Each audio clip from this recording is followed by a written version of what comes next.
What's going on, old man? Thanks for tuning in. It's Jay's channel. Just getting in some cardio at the moment, man. Thinking about Crawford, Porter. Man, if you haven't seen my breakdown, man, go check it out. This is the second breakdown, though. I want to say, first of all, man, please subscribe to the channel. Hit the notification bell. And mainly, man, just leave a comment, you know. It's always good to hear the feedback, to hear other people's views and things like that, you know. So, let's talk about it. If any of you guys follow me, man, you know what I think of Crawford. I believe, to me, you know, he is one of the greatest for sure. I call him elite chess player, you know. I call him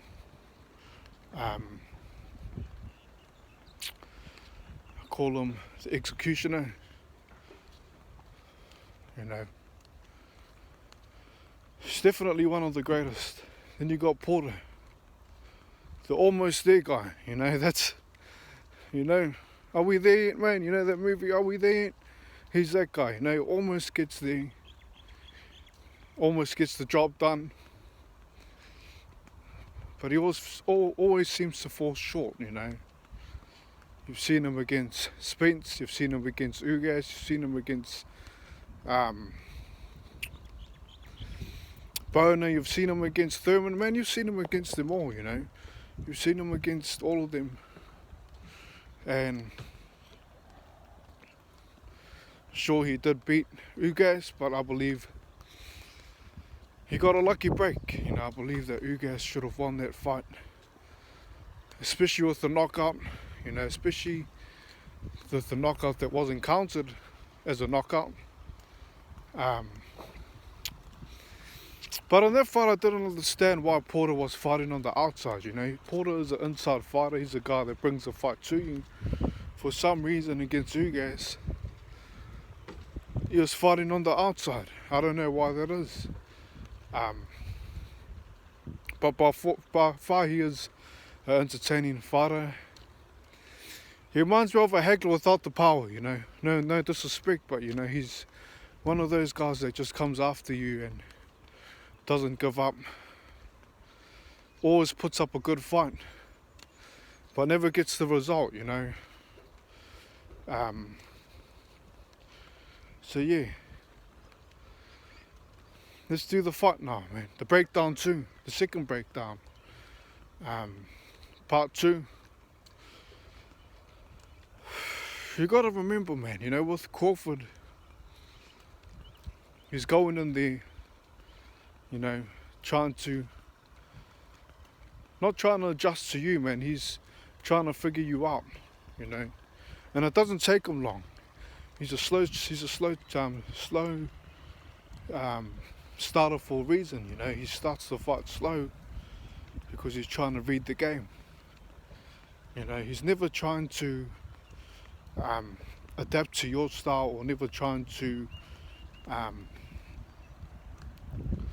you know, fight your fight. He's always trying to read the game. He's trying to, you know, put himself in a position where he's 3-4 moves ahead of you, you know, and that's what he does. Once he figures you out, and it doesn't take him long, you know, because he's one of those guys that has excellent counter punching. He can basically counter any attack that I've seen, you know. I know that he hasn't really fought big names, but I mean, hey, if you're calling Brock and Horn and them, man, if they ain't big names, then, you know, obviously they are top contenders, you know what I mean. They're not big names, but they are guys that have beaten other guys, you know, in that sense. So you can call them a name, you know. So he does have a few names on his record. Obviously Porter has bigger names. He's fought everyone except for obviously the legendary Pacquiao, but mostly everyone, you know. That's what I'm trying to say. But yeah, so what Porter is going to come to the fight, you know? I mean, is he going to come after Crawford? Or is he going to fight like he did against Ugas? You know, is he going to try to fight on the outside? Is he going to go after the knockout, you know? I believe that he needs to go after the knockout, but he needs to be careful as well. You know, like I said, Crawford is a guy that can counter any attack. He's, you know, there's not one fighter out there, mistaken me if I'm wrong, or, you know, correct me if I'm wrong, sorry, that's the term I'm looking for, but correct me if I'm wrong. There's not one fighter that I know in history of boxing, you know, this is a big statement, that can start a round in southpaw when he's an orthodox fighter and box for the whole round in southpaw, you know, naturally. You know, there's not one guy that I know that can do that besides Crawford. You know, so I mean, man, that speaks for itself, you know.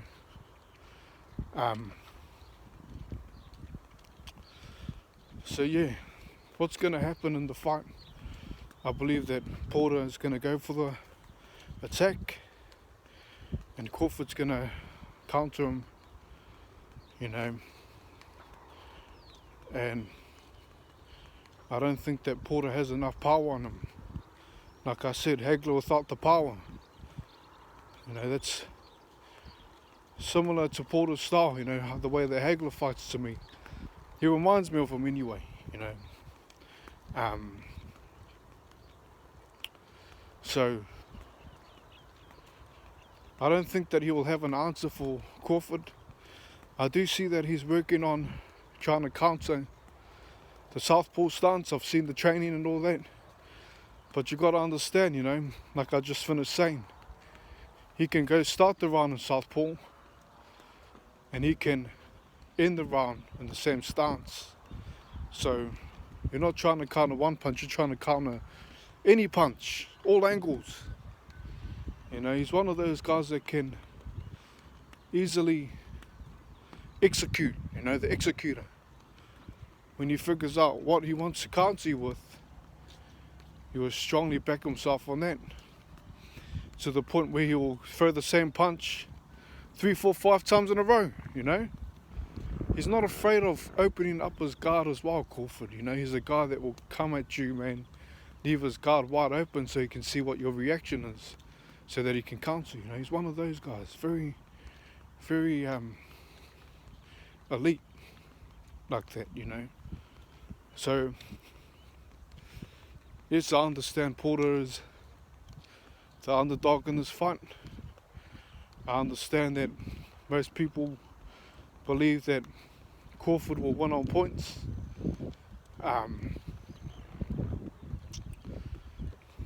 Most people believe that. And there's a reason why. There's a reason why people believe that, because Porter's got up from the deck before. You know, you've seen him against Spence. You've seen him take clean hooks. You've seen him take clean shots and manage to bounce back up. You know, bounce back up to still be in the fight and lose by split decision. You know, that's who Porter is. He doesn't give up. But see, that's where it changes for me, folks. You know, that's where I think, that's why my pick for this fight is different to most, you know. I know that, like I said, Crawford has a few names on his record. Jeff Horn, you know, Brook, people like that. And people are saying, you know, that Porter's the real test for him and all that. You know, let's see what Crawford's made of. But I believe that Crawford is going to win by stoppage. It won't be easy, but based on the reasons that I just finished saying, he's an executor, elite chess player, man. You know, he knows how to counter all attacks. He's fighting a guy that comes to attack, you know, so there's going to be a point of time in the fight where he finds the punch, whether it's in orthodox or southpaw. He's going to find the punch that is going to stop Porter, hurt Porter, and I believe he's going to knock Porter down a couple of times. I think Porter will get up. You know, he's got a heart of a lion, Porter does, but I believe that the ref will wave it off eventually, and I believe that Crawford will beat him by stoppage. You know, I do believe it won't be late though. You know, Porter's not an easy fight for anyone. What Porter needs to do in this fight, man, is change it up. You know, he needs to find a way to hurt Crawford early.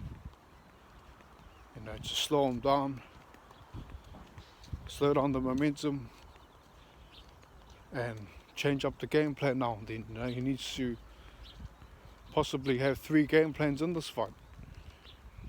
Something that will confuse Crawford, you know.